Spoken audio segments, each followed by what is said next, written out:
নমস্কার, সমস্ত শ্রোতা বন্ধুকে আমার প্রচেষ্টায় স্বাগত। আজ নিয়ে এসেছি বিভূতিভূষণ বন্দ্যোপাধ্যায়ের লেখা গল্প ননিবালা। গল্পটি ভালো লাগলে একটি লাইক করে দেবেন আর চ্যানেলটিকে সাবস্ক্রাইব করে পাশে থাকার অনুরোধ রইল। আপনারা পাশে থাকলে তবেই তো আমার প্রচেষ্টাকে সফলতার পথে এগিয়ে নিয়ে যেতে পারবো।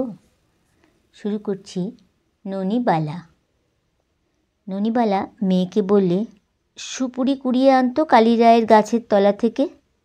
মেয়ে বললে, হ্যাঁ, খান্ডা পিসি দাঁড়িয়ে আছে, বলেছে এবার সুপুরি কুড়োতে হলে পয়সা নিয়ে এসো, সুপুরি এমনি এমনি পাওয়া যায় না বাজারে। ননিবালা এ গায়েরই মেয়ে, তার রাগ হয়ে গেল খুব। কালী রায়ের বুড়ি দিদিকে ঘাটের পথে পেয়ে খুব করে শুনিয়ে দিলে। বুড়ি বললে, তুমি ভাই অনর্থক তিলকে তাল করো না। সুপুরি কুড়োতে এসেছিল সেদিন, সর্বদাই কুড়োতে আসে, তাই বললাম আমাদেরও তো দরকার আছে, কেন আসো রোজ রোজ। সর্বদা কুড়োতে যাবার দায় পড়েছে। রোজ আসে, আমি বলছি, তুমি ভাই জানো না। কে বললে রোজ যায়? আমি জানি, রোজ দেখি যেতে। আচ্ছা বেশ, এবার যদি যায় পয়সা নিয়ে যাবে। কালী রায়ের দিদি পাড়ায় পাড়ায় বলে বেড়াতে লাগলো, বড্ড গোমর হয়েছে ওই ননির, পয়সা দেখাতে আসে আমার কাছে, এমনি অর্ধেক দিন হাঁড়ি চড়ে না, আবার পয়সার গোমর। ঝিগিরি করে তো চালাচ্ছিস, পয়সা দেখাতে লজ্জা করে না? ননির মেয়ের নাম নালু, ভালো নাম সরবালা। নালু এর গাছের লিচু, ওর গাছের কুমড়োর জালি, শশার জালি চুরি করে আনে। পাড়ার কারো গাছে এঁচোড় আর পাকবার জো নেই নালুর জন্যে। ননি কিন্তু তা জানে না। খিদের জ্বালায় সরবালা যা চুরি করে রাস্তাতেই তা খেয়ে ফেলে। বিকেলে কি ভীষণ খিদে পায়, কে দেয় একগাল চাল ভাজা? রায়দের গাছে কি মাদার পেকে আছে, পাকা যেমনি বড়ও তেমনি, ঠেলে উঠল গাছে। রায় ঠাকুমা দেখে বলে, ও মা, গেছো মেয়ে ছেলে কখনো দেখিনি, তুই এমন গেছো এলি কবে? নাম নাম, দুটো মাদার পাচ্ছি ঠাকমা, খেলেই জ্বর, কেন ওসব ছাই খাবি? কেন সে খাবে সেই জানে। মা ও পাড়ার দামারি কাকার বাড়ি গোয়াল পরিষ্কার করে ও বিচুলি কেটে জল তুলে 8টা গরুর জাপ দেয়। এসব করতে সন্ধ্যের পর মা বাড়ি এসে ভাত রান্না করবে, তবে খেতে দেবে। পেট যে এখনই জ্বলবে, তার কি হবে, কি খাবে সে ভেবে পায় না।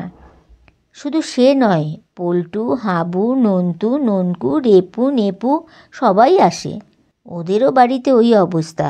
দুপুরে ভাত খাও, তারপর বিকেলে হাজার খিদে পাক না কেন খাবার নেই।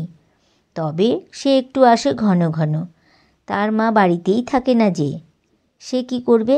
ওরা চাইলে পায়, আর তার তো চাইবার লোকও নেই। অথচ খিদে, কি ভীষণ খিদে, পেটের মধ্যে কেমন যেন কামড়ায় খিদের জ্বালায়। রাত্রে নালুর জ্বর হলো। ননি পড়ে গেল মুশকিলে। মেয়ের গা দেখলে পুড়ে যাচ্ছে, কি খেতে দেবে? রুগীর পথ্যি কি আছে ঘরে? ডাক্তার বা কোথায়? এক আছে সুরেন ডাক্তার, 2 টাকার কম এ রাত্রে আসবে না। মেয়ের গায়ে হাত দিয়ে দেখে বললে, যেমন তুমি তেমনি হয়েছে আমার অবস্থা, কী যে করি। রাত্রে বড্ড জ্বরটা বাড়তে সে চেঁচিয়ে ডাক দিলে প্রকাশ গাঙ্গুলির স্ত্রীকে, ও জ্যাঠাইমা, জ্যাঠাইমা, এদিকে একবার আসুন, খুকির বড্ড জ্বর। প্রকাশ গাঙ্গুলির স্ত্রী চোখ মুছতে মুছতে উঠে এলে ঘুম থেকে। অনেক রাত, তাই তো, বড্ড জ্বরটা বেড়েছে, কুইলেনের বড়ি আছে আমার কাছে, কাল সকালে খাইয়ে দিও। দেখুন তো জ্যাঠাইমা, গরিবের ঘরে কি কাণ্ড। তাই তো বাপু, সবে অদৃষ্ট তোমার বাবা ভালো দেখেই বিয়ে দিয়েছিলেন, দোজবরে তাই কি দিব্যি চেহারা, কলকাতায় বাসা, ইঞ্জিনিয়ার লোক, 2 পয়সা আয় ছিল, সইল না তো কি হবে, অল্প বয়সে কপাল পুড়ল। সে তো 100 বার জ্যাঠাইমা, নইলে খুকিকে আজ 2টো পেট ভরে ভাত দিতে পারিনে, এ কি কম দুঃখ? পরের বাড়ি দাসী বৃত্তি, তাতে আমার এ গায়ে অপমান নেই, এ গায়ের মেয়ে যখন আমি। বলুন ঠিক কি না, বলুন ঠিক কি না? সে কথা তো বটেই মা, তার আর কি হবে বলো, সবই অদৃষ্ট। আমি গিয়ে কুইলেনের বড়ি নিয়ে আসছি। এখন দরকার নেই জ্যাঠাইমা, কাল সকালে পাঠাবেন। মা, রাতটা যেখানেই থাকবো? না জ্যাঠাইমা, আমি বেশ থাকবো এখন। আপনি মায়ের মতো, তাই কথাটা বললেন। এই গায়ে ও কথা কেউ বলবে না। ননিবালা সত্যি পরের বাড়ি ঝিগিরি করে মাসে 5 টাকা আর একবেলা ভাত পায় 1 থালা। ভাত সে বাড়ি নিয়ে আসে। যে বাড়িতে কাজ করে তারা ভাত দিতে কৃপণতা করে না। বড় বড় ধানের গোলা তাদের বাড়িতে 5-7টা। বাগান, পুকুর, জমি জামা সব আছে। মা আর মেয়ে সেই 1 থালা ভাত খায়। ননিবালার বিয়ে হয়েছিল কলকাতার এক বড় ইঞ্জিনিয়ারের সঙ্গে। দোজবরে পাত্র হলে কি হবে, বেশ ছিলেন তিনি দেখতে শুনতে। বয়সটা একটু বেশি ছিল। ননিবালা গিয়ে দেখেছিল তার বয়সের 2টি সৎ মেয়ে আছে তার। সৎ মেয়ে দুটি কোথায় থেকে পড়তো, বাড়িতে আসতো খুব কম। মাত্র 2 বছর স্বামীর সঙ্গে সে তেতলার বাসায় কাটিয়েছিল পরম সুখে। এর মধ্যে কয়েকবার দেখা হয়েছিল সৎ মেয়ে দুটির সঙ্গে। বড় মেয়েটির বিয়ের সব ঠিকঠাক। সে সময়ই স্বামীর অসুখ করল। বিয়েও হলো, মাসখানেকের মধ্যেই স্বামী মারা গেলেন। তারপর বড় মেয়ের স্বামী ছোট মেয়েটিকেও নিয়ে গেল সুদূর পশ্চিমে তার কর্মস্থলে। সৎ শাশুড়ি একা বাসায়। ননিকে কেউ বললেও না সে কি করবে, কোথায় যাবে, কি খাবে। সরবালা তখন 1 বছরের শিশু। দরজায় এসে ট্যাক্সি দাঁড়িয়েছে। বড় সৎ মেয়ে সুললিতা তার ছোট বোন সীমাকে নিয়ে উঠছে মোটরে স্বামীর সঙ্গে। ননিবালা দরজায় দাঁড়িয়ে দেখছে। সুললিতা কাছে এসে দাঁড়ালো। ননির প্রায় সমবয়সী তার এই সৎ মেয়েটি, বরং কিছু বড়। সীমাই ননির বয়সী। সুললিতার পরনে দামি ভয়েলের শাড়ি, হাতে পুঁতির মালা দিয়ে তৈরি ভ্যানিটি ব্যাগ। ননিবালা বললে, এসো মা, সাবধানে থেকো, চিঠিপত্র দিও। ননিবালা পাড়াগাঁয়ের লাজুক মেয়ে, নিজের কথা কিছু বলতে জানে না। সুললিতা বলেছিল একদিন তার স্বামীকে, ওর অভাব কী, ওর অভাব কী, বাবা সর্বস্ব ওর পেটে ঢুকিয়ে রেখে গিয়েছে। ননিবালার পেটরাতে নগদ 22 টাকা আছে, তারই শেষ সম্বল, ভগবান জানেন। ননিবালার গহনাগুলো সৎ মেয়ে দুটি চেয়ে নিয়েছিল বিয়ের সময়, বিশেষ করে সুললিতা।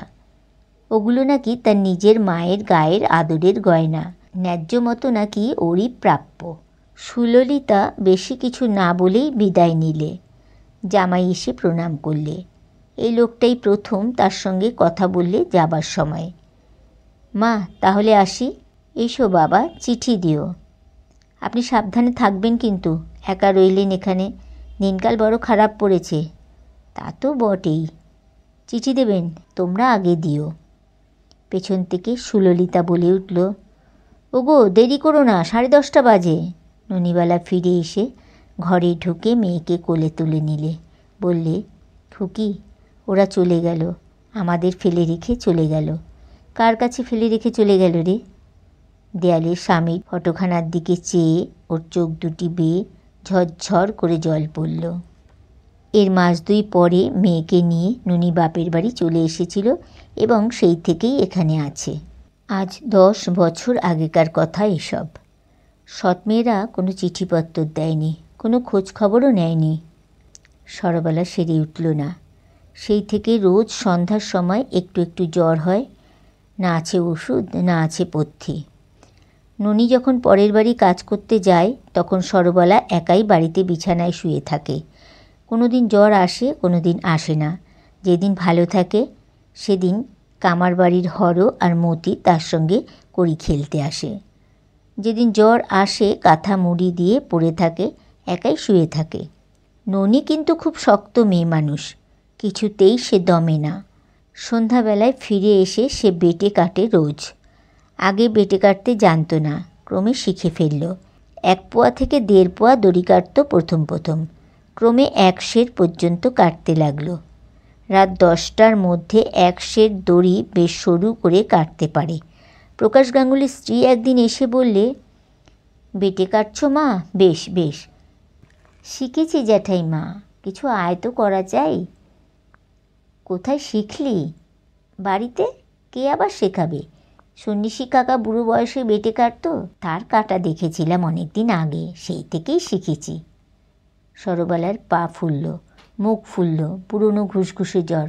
বললে, এর একটা ব্যবস্থা করো, নইলে খারাপের দিকে যাবে। ননি মেয়েকে সঙ্গে নিয়ে হাসপাতালে একদিন অন্তর অন্তর যেতে লাগলো। ডাক্তার সাহেবকে বুঝিয়ে বললে মেয়ের রোগের ইতিহাস। মাস 2 ধরে একদিন অন্তর কামাই করবার ফলে চাকরি গেল ননির। এক থালা ভাত আর আসে না, টাকাটাও গেল। এমন হলো খাওয়া জোটে না। সরবালা সেরে উঠেছে একটু একটু, কিন্তু খাবার অভাবে শুধু কাঁচা পেয়ারা খায় হিমি ঠাকুরনের পেয়ারা তলায় বসে বসে। এর ওপর এক নতুন বিপদ বাঁধল।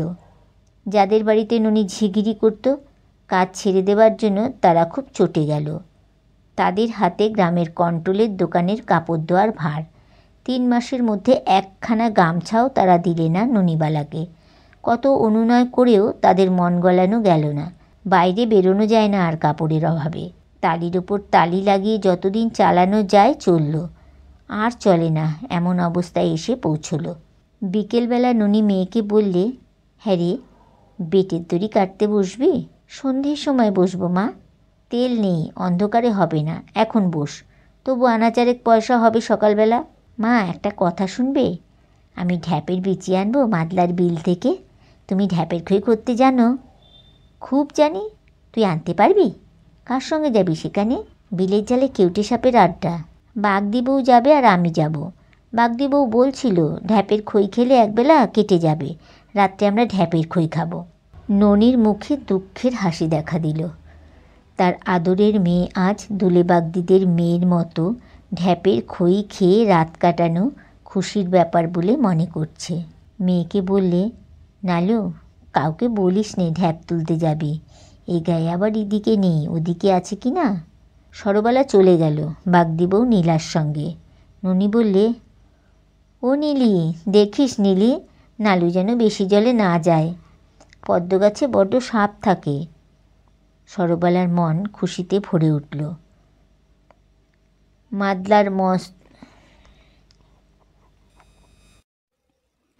সরবালার মন খুশিতে ভরে উঠল। মাদলার মস্ত বিল পদ্ম আর নালফুলের বনে ভরে আছে। নীল আকাশ উপুর হয়ে আছে বিলের ওপর। যদিও বর্ষাকাল, আজ আকাশ বেশ পরিষ্কার। শরতের আমেজ আছে রোদ্দুরের গায়ে। বিলের ধারে নলখাগড়ার ঝোপে তিতপাল্লার ফুল ফুটেছে। বাগদি বউ বললে, নালু, করম চা খাবে মা? আয়, ওই ঝোপে কত করম চা আছে। খাবো খাবো, তবে নীলি একটা কথা, মাকে কিন্তু বলো না। করম চার কথা শুনলে মা বকবে। জ্বর হয়েছিল কি না কিছুদিন আগে। তবে খেও না মা, থাকবে। না, খাবো। তুই তবে বললি কেন? আমি ঠিক খাবো। এক মুঠো ডাসা করম চা চিবোতে চিবোতে নালু আর নীলি নদীর ধারে এসে দাঁড়ালো। নালু তো অবাক। কত বড় বিলটা, কত পদ্ম ফুটে আছে। উপরে ওরা কি করছে? মাছ ধরছে? কি মাছ? কই, মাগুর? নালু ডাক দিয়ে বললে, কি দর ও জেলে কাকা? মাছ নেবা খুকি? দর বলো না। বাছা বাছা বিলের কই 3 টাকা সের, আর মাগুর মাছ আছে 3.5 টাকা। দাম শুনে কিনবার বাসনা উবে গেল সরবালার। বাপ রে, মা মাসে মোটে 5 টাকা মাইনে পেত, আমি কিনবো 3 টাকা সের মাছ? সে 5 টাকাও আর আজকাল পায় না। হঠাৎ বাগদি বউ বললে, নালুমা, মাছ ধরবো? তুমি? তুমি আর আমি। একজনের কাপড় খুলতে হবে। তুই ছেলে মানুষ, কাপড় খুলে ফেল। যা, কে দেখছে? কোনো লোক নেই এদিক রে, বিল আর মাঠ। নালুর কাপড় খুলে বাগদি বউ ওকে জলে নামালে। ছাকা দিয়ে দুজনে মাছ ধরতে লাগলো, পদ্ম গাছের তলায় আর শ্যাওলার দামের মধ্যে। বৃথা পরিশ্রম। 8 ঘন্টা জলকাদা মাখাই সার হলো। সন্ধ্যা হবার দেরি নেই। বকের দল ছায়া ভরা নীল আকাশের গা বেয়ে পাল্লার বড় বিলের দিকে চলেছে। বিলের উত্তর পারে বন, জাম গাছের ডালে ডালে কালো বাদুড় ঝুলছে।